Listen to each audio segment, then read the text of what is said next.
दोस्तों अपनी मैंने पिछली वीडियो में दो बड़ी खबरें आपको दिखाई थी। एक खबर यह थी कि अचानक से हाइफा में एक बड़ा हादसा होता है, धुआं उठता हुआ नजर आता है, लोग डर जाते हैं।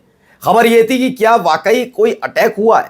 और एक जो जरूरी खबर यह थी कि अमेरिका और इजराइल मिलकर कोई एक प्लान सेट कर रहे हैं जिससे सीज फायर के दौरान अब तक जिस तरह से ईरान ने इजराइल पर अटैक किया है उसकी तैयारी कर ली जाए। यानी आने वाले दिनों पर ईरान पर एक बड़े हमले की तैयारी अमेरिका और इजराइल कर रहे हैं। अब इसी से जुड़ी कई महत्वपूर्ण खबरें सामने आ गई हैं। खबर नंबर एक, जिस एयर स्पेस को पूरी तरह से ईरान को खोलना था रविवार को दोपहर 2 बजे, उसे खोला नहीं गया है।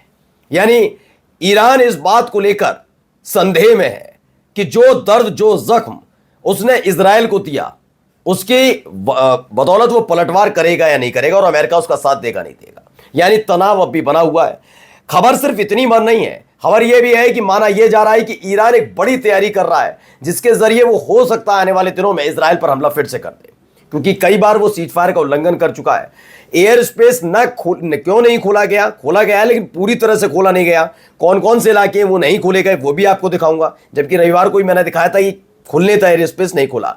वहीं दूसरी तरफ तेल अवीव में बहुत सारे कार्गो प्लेन पहुंच रहे हैं, जिसे लेकर खबर है उसमें कार्गो प्लेन में क्या है, कौन कौन से देश पहुंचा रहे हैं, ये दूसरी बड़ी खबर आपको दिखाऊंगा। नेतन्याहू अपने देश में कैसे फंसे। 5 ऐसे मोर्चे हैं जिस पर नेतन्याहू फंसे हुए हैं। ये 5वां मोर्चे दिखाने जा रहा हूं, जिसकी वजह से न केवल उन्हें प्रधानमंत्री पद से इस्तीफा देना होगा, बल्कि माना जा रहा है कि उनकी पूरी जिंदगी अब परिवार सहित, जी हां पूरी जिम्मेदारी के साथ बोल रहा हूं, परिवार सहित जेल की सलाखों के पीछे कटेगी। और आपको कई और महत्वपूर्ण खबरें दिखाऊंगा कि जैसे ही IAEA के खिलाफ ईरान ने मोर्चा खोला तो कई ऐसे देश और उनके राष्ट्र प्रमुख जो अपने आप को शरीफ दिखा रहे थे, उनके चेहरे पर पड़ी हुई शराफत की चादर सलीके से खिंच गई है। नमस्कार, मैं हूं प्रज्वल गौतम और आप देख रहे हैं the live TV. The live TV, सच सबसे आगे।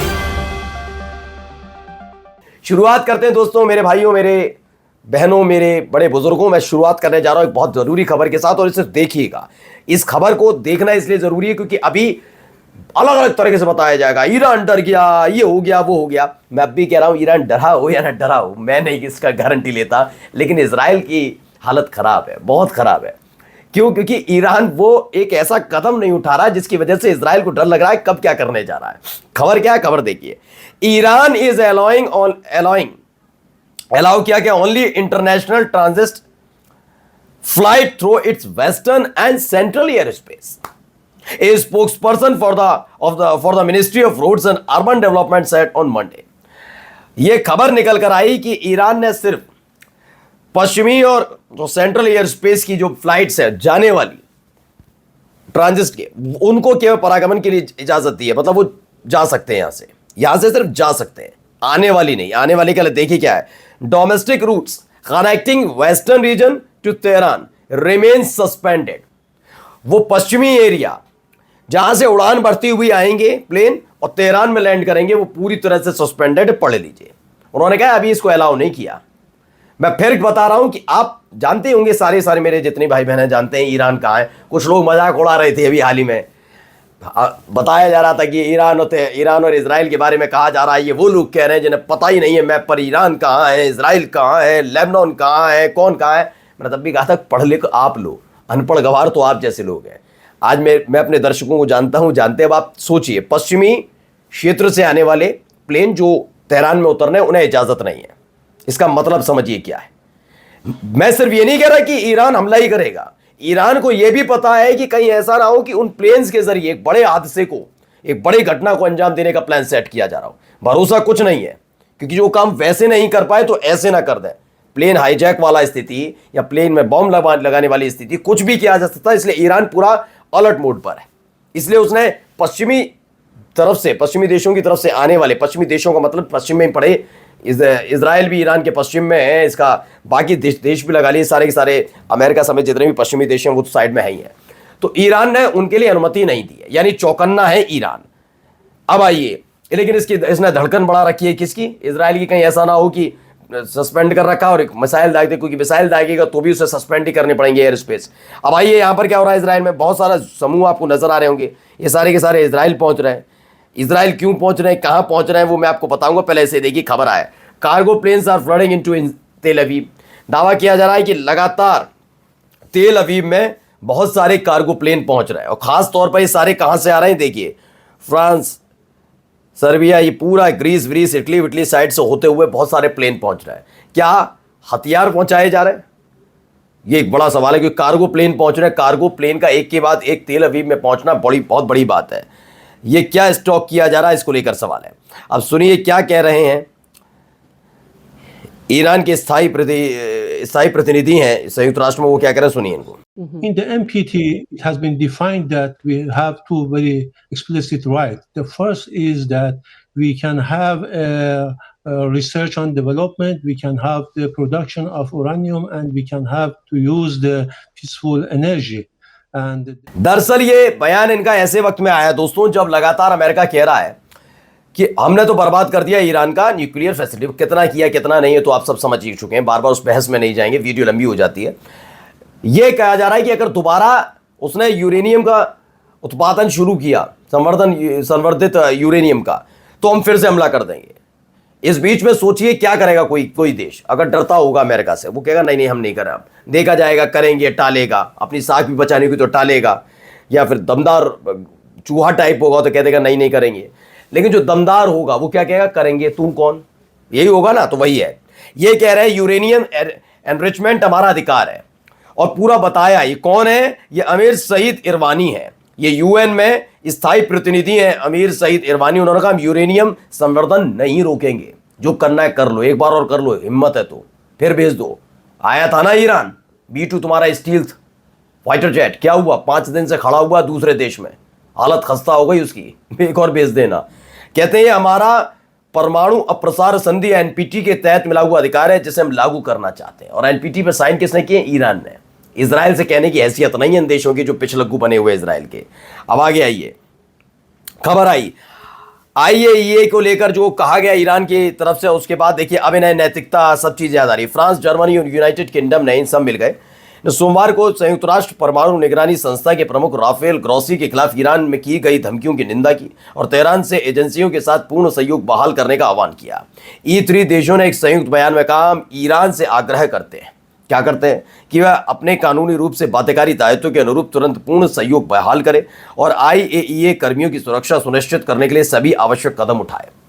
क्योंकि IAEA की अब टीम नहीं आ पाएगी ईरान में, ही पहले ऐलान किया और बाद में कह दिया IAEA के अगर ये आते हैं भाई साहब तो हम इन पर हम इनको गिरफ्तार करेंगे, मुकदमा चलेगा, फांसी पे लटकाएंगे, क्योंकि हमारे लोगों पर की जान पर बनाई, उनकी जान गई है।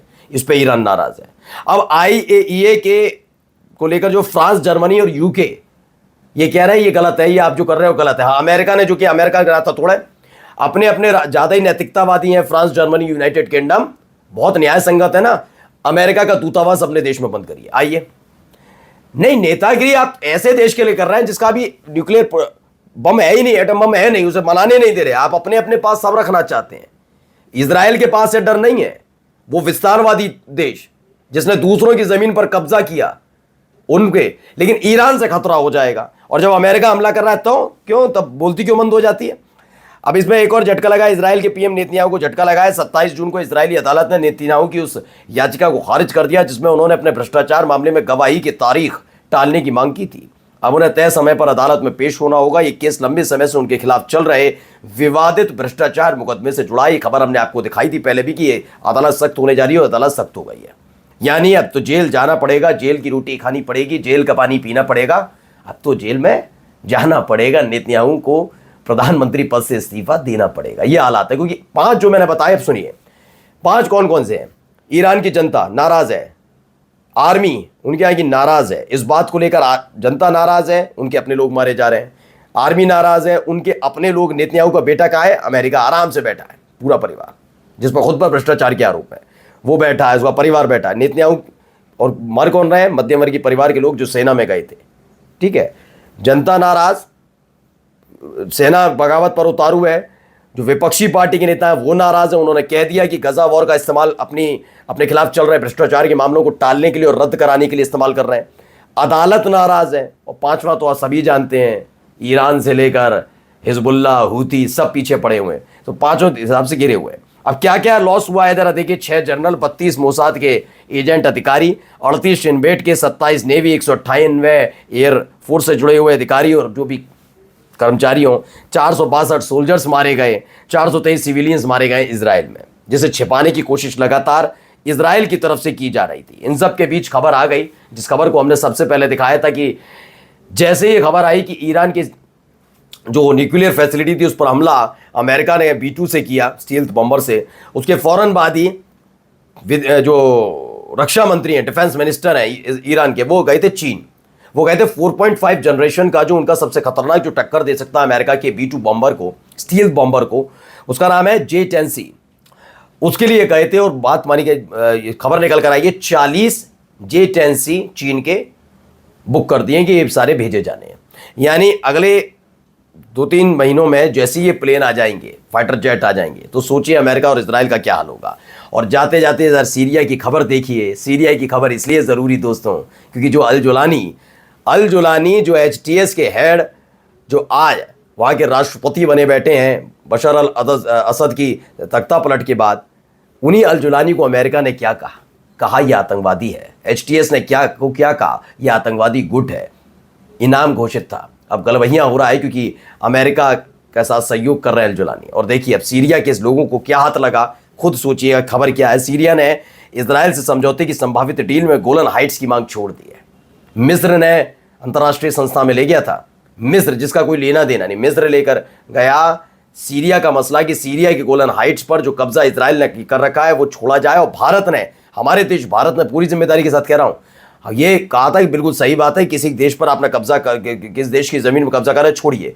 और वहां तख्ता पलट होते ही क्या कहा जा रहा है, अल जुलानी की सरकार जो बनी है उसने कह दिया ले लो गोलन हाइट्स, सीरिया का गोलन हाइट्स दे दिया इजराइल को। देखिए द टाइम्स ऑफ इजराइल का दावा है, अब दमिश्क चाहता है कि नई सीरियाई सरकार को इजरायली मान्यता दे, जनवरी से कब्जाए दक्षिणी क्षेत्रों से वापस हो जाए, गोलन हाइट्स रख ले, सीमा क्षेत्रों में सुरक्षा व्यवस्था हो और तो और अमेरिका का समर्थन मिले। अब खुद सोचिए कि सीरिया किसका ज्यादा बड़ा समर्थक है। नमस्कार।